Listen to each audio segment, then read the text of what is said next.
If it looks like a duck, walks like a duck, and quacks like a duck, then it's a duck. Jon Jones is ducking Tom Aspinall, and in today's video I'm going to be breaking down the events which has happened, and I'm going to be giving them my reasoning why I think Jon Jones doesn't want this fight. I'm a massive Tom Aspinall fan. Anyone who watches this channel will know that he's my favourite fighter on the current roster.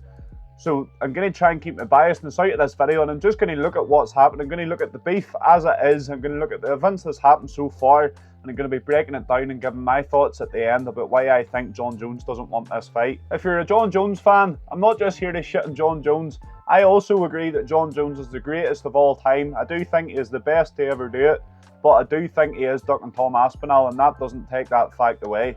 So the story begins in July of 2020 when Tom Aspinall makes his UFC debut. He then puts together a nice run of 4 or 5 wins, all coming in the first round, bar one which came in the second, but the rest of them come in the first round. And it wasn't only the first round, it was the first and the second minute of the first round that he got these wins in. He was knocking people out, he was submitting them, looking unbelievably good, unbelievably fast, and to be finishing people this consistently, this quick, it's not unheard of. We have seen people do it before, especially on the come up in the UFC, but I was just always shocked at how good Tom Aspinall looked, and from this stage I backed him to go on and win the title. This time people were saying he hadn't come up against any great opposition yet, so then he goes out and he beats Spivak, which was a nice jump up for him. People were saying he might not be able to do it. Spivak, a very good fighter, he's been very good in the heavyweight division for the past few years. So he goes and he beats him in the first round very, very comfortably. He then gets the main event in London. It was a fight night in London, and he's the main event against Volkov. Volkov is obviously the tallest UFC fighter ever. He's obviously been part of the heavyweight division for a good few years now. He's kind of cemented his name as one of the gatekeepers of the division. He picks up some good wins, gets some bad losses, but he's been there for a good few years, loads and loads of experience. The young, hungry Tom Aspinall comes and he straight armbars him within the first round, makes it look completely easy. So easy he made it look that night. At this stage, there was more people that was jumping on the bandwagon of saying that Tom Aspinall was going to go on and win a title. There's still many doubters, but there was so many people that realised at this stage, this guy, he's not fucking about, he's very, very good. At this time, Tom Aspinall, he had a very Mr. Nice Guy attitude. Seems like a very nice guy, but his attitude was always, he wasn't overly hungry, and he wasn't in too much of a rush to get to the title. Anytime he was asked about it, he says, oh, I want to work my way up. You know, I'm going to fight loads of guys and I'm going to work my way up. He then gets put in against his hardest test yet, against Curtis Blades. And disaster struck this night as Tom Aspinall, he goes down and he manages to tear his ACL. This is obviously a very, very bad injury, which you can get. Friends and a brother who has it, and it keeps you out for ages. These guys are obviously getting quick surgery, but even after the surgery, you still have to take a year out, and some people's never the same either.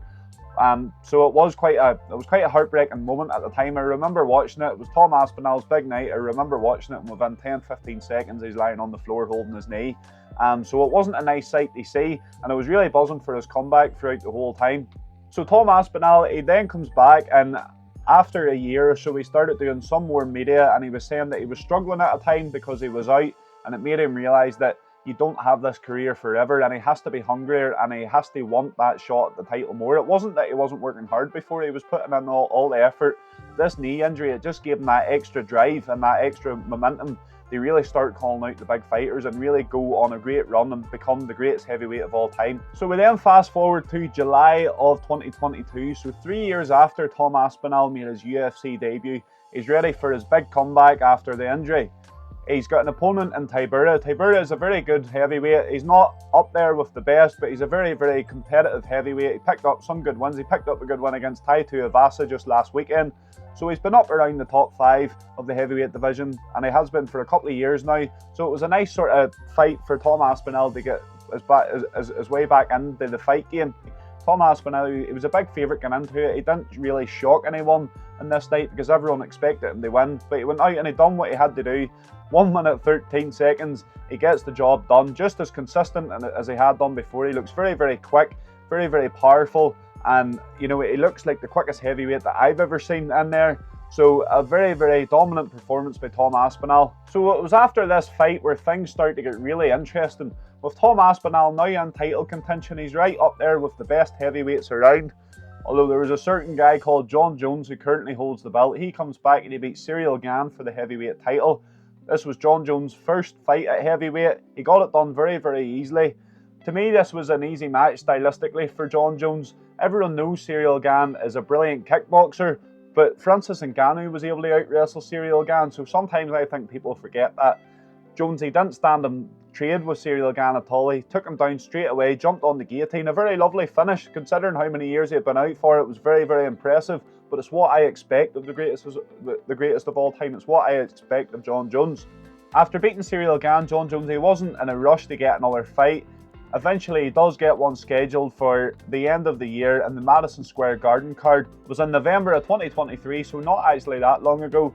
But he scheduled the fight the greatest heavyweight of all time in Stipe Miocic. As all title fights do, there was a backup fighter for this fight, and it was Sergey Pavlovich, another guy who's been running through the heavyweight division, knocking everyone out in the first round. One of the best boxers that we've seen in the heavyweight division. His hands looked as if they were made of steel, looked as if anything he touched just dropped and got knocked out straight away. Very, very powerful fighter, a very scary fighter, and he was a fighter that everyone was ducking in the division. So he is scheduled as the backup fighter in case Jon Jones or Stipe Miocic gets injured. News then breaks 2 weeks before the scheduled fight. News breaks Jon Jones, he tears a muscle in his shoulder doing some wrestling, and he's now pulled out of the fight.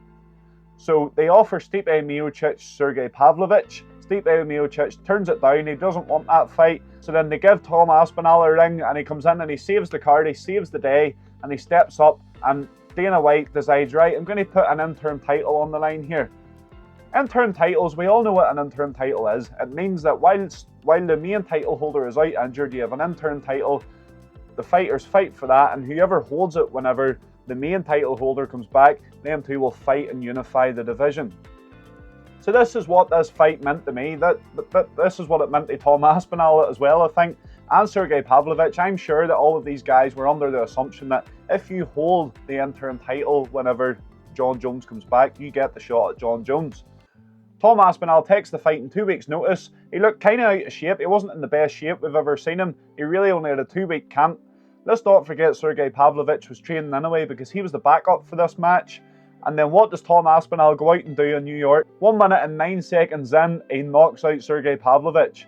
This win took Tom Aspinall to new heights. It took him to a stardom that he hadn't seen before because he was really, really consistently knocking people out in the first round. And when it came to Sergey Pavlovich, so many people bet it against him in this fight. So many people bet it against him. I always believed that he would do it. I put a bet on with my friend and everything. I put my balls on the table and I says, Tom Aspinall is going to beat Sergey Pavlovich. I didn't expect him to do it as quick, don't get me wrong. I did not expect him to do it. I didn't think he could do it in the first round, but not in the first minute. 1 minute 9 seconds it took him. Unbelievable stuff that night from Tom Aspinall. So following this win from Tom Aspinall, the only obvious fight they make next, once Jon Jones is back from injury, is Jon Jones against interim champion Tom Aspinall to unify the division. So it was after this win where I think Tom Aspinall really started believing, I actually do deserve this shot here, I do deserve to fight Jon Jones. What's the point in Jon Jones having the title if he's not going to fight the #1 contenders? Yes, Stipe Miocic was the greatest heavyweight of all time, but he's been so inactive. He's very, very old at this stage. There's no way Stipe Miocic is going to come back and beat Jon Jones. So to me, Jon Jones against Stipe Miocic, Jon Jones beats Stipe easy. It's not a fight I want to see. It's not a fight the majority of the MMA community want to see. People would rather see Jon Jones against the young, hungry, up-and-coming lion and Tom Aspinall. So Tom Aspinall, he starts having a few digs at Jon Jones on Twitter. Not digs in a malicious way or anything like that. Tom Aspinall, he said so many times that he wants to fight Jon Jones because he wants someone, you know, he looks at Jon Jones' resume and he says it's far superior than his. He loves Jon Jones as a fighter. You know, he says he grew up watching Jon Jones and he was a big inspiration for him. That is why Tom Aspinall wants to fight him. He doesn't want to fight him out of hatred or anything like that. He wants to fight him to prove to himself and prove to the world that he can beat the greatest of all time. Finally, after the MMA community and Tom Aspinall all having digs and niggling away at Jon Jones about this fight, he finally comes out with a reply on Twitter. He says he's faced the toughest competition and this world has to offer for 15 years now. He had an injury and he's now got newcomers wanting his championship stripped. He's saying he's got 0 wins over legends, he's got 0 title defences, and he's already thinking he can call the shots to Dana. He's saying it's hilarious. Now, let me take you back to 2011 when Jon Jones, he was the young hungry lion coming up through the light heavyweight division, and the legend that was Shogun, who held the title at the time, he gave Jon Jones the shot, the beating, And this was the biggest fight of Jon Jones' career, and he only got it because Shogun allowed this fight to happen. If Shogun had says no, I've faced tough competition already. You know, you can't come in here calling the shots, saying that you're getting a shot at the title next and whatever else. That's what Jon Jones is doing now. Imagine if Shogun done that back then to Jon Jones. Jon Jones has to return the favour. You have to accept this new wave of competition is coming in, and these young and hungry fighters are going to come up and want to have a go at the legends of the game. This is how the fight game works. It's not WWE. You get to where you're at based on meritocracy. You don't get there because you're a big name star, because you had wins in the past. You get there based on meritocracy. It's the best at the current moment fighting the best contenders, and that's the way it should be. So after a couple of interviews where Tom Aspinall, he keeps calling out Jones and he keeps mentioning the fact that he wants to fight him, Jon Jones is getting pretty pissed off with the situation. A few tweets keep going back and forward, and they keep having a few digs at each other. And then just recently at the Arnold Festival, which is a big sort of weightlifting sports festival in Birmingham in England, Tom Aspinall is there at his stall, and Jon Jones is also there at his stall. So Tom Aspinall, it's all on his YouTube, he walks up to Jon Jones. You've probably seen the clip by now. They do a face-off. Jon Jones, he's acting like a bit of a dick, to be honest. Tom Aspinall, you know, he was being quite nice. He shook hands with him and stuff. He wasn't there to fight him there and then or nothing. He was trying to create a bit of hype for the fight. But Jon Jones, he's having none of it. Tom Aspinall, he puts the hand on Jon Jones' shoulder, just being nice. I don't know if he was trying to check the reach. Maybe he was. Jon Jones slaps the hand off. This is fair enough. I don't mind Jon Jones behaving like this, but at least fucking fight the guy. Why behave like this if you're not going to fight him? People are saying that Jon Jones, he big brothered Aspinall and all this here. How did he big brother him if he's the one ducking the fight? He's the one that doesn't want to fight Aspinall. Aspinall's here begging for the fight. He's pretty much begging on his knees for the fight at this stage. He wants to beat Jon Jones. He wants to prove he can do it. How can Jon Jones big brother Aspinall when Aspinall's the one that wants to fight? So this interaction that they had, it really has got a lot of hype going for this fight again. And not that the hype would really die down, but it's the fight that everyone wants to see. You may think Jon Jones will win, and I think that's fair enough, but you have to agree that Tom Aspinall is next. I would love to hear in the comments if you think Tom Aspinall shouldn't be the next shot at the title, if you think it should be Stipe Miocic, let me know in the comments why, because I would love to hear it, and we can have a debate over it. I think Tom Aspinall beats Jon Jones. I don't think he beats him easy, but I think he beats him relatively easy, to be honest. I know people's going to be shouting at me through the fucking camera here, but I do think he does it relatively easy. Let's look at the striking of these two. Jon Jones is a very accomplished striker. You know, he throws a lot of elbows. He's very good on the inside. He's also one of the best fighters at range that I've seen. Very good at managing that distance, because he usually has that distance, because his reach is longer and he can keep the distance with fighters, quite similar to what Israel Adesanya done for a lot of years. He's very good at keeping the distance. He uses the length that he has at that weight class to keep the fighters away, and he's very quick at coming in and out and exchanging on his word and exchanging when he wants to, and this is what Jon Jones is very, very good at. Can he do this against Tom Aspinall? No, he can't. Tom Aspinall is a lot bigger than Jon Jones. We've seen in the face-off just the size difference between them. Jon Jones looks like someone that's blew up the heavyweight, which he did, and Tom Aspinall looks like a complete natural heavyweight. He's got a few inches in Jon Jones. And even looking at the striking alone, to me, Tom Aspinall, he can throw any strikes that Jon Jones can. The way Tom Aspinall creates angles and how fast he is for how powerful his hands are. We've seen him knock out Sergey Pavlovich. We've never seen anyone do that before. Tom Aspinall done it in 1 minute 9 seconds. His hands are made of steel. I mentioned Sergey Pavlovich's hands being made of steel, but it looks like Tom Aspinall's are as well. If he rocks you, if he hits you clean on the chin, you're going down. I don't care who you are. So to me, I think Tom Aspinall is every bit as good, if not better, and more powerful and more devastating than Jon Jones at heavyweight.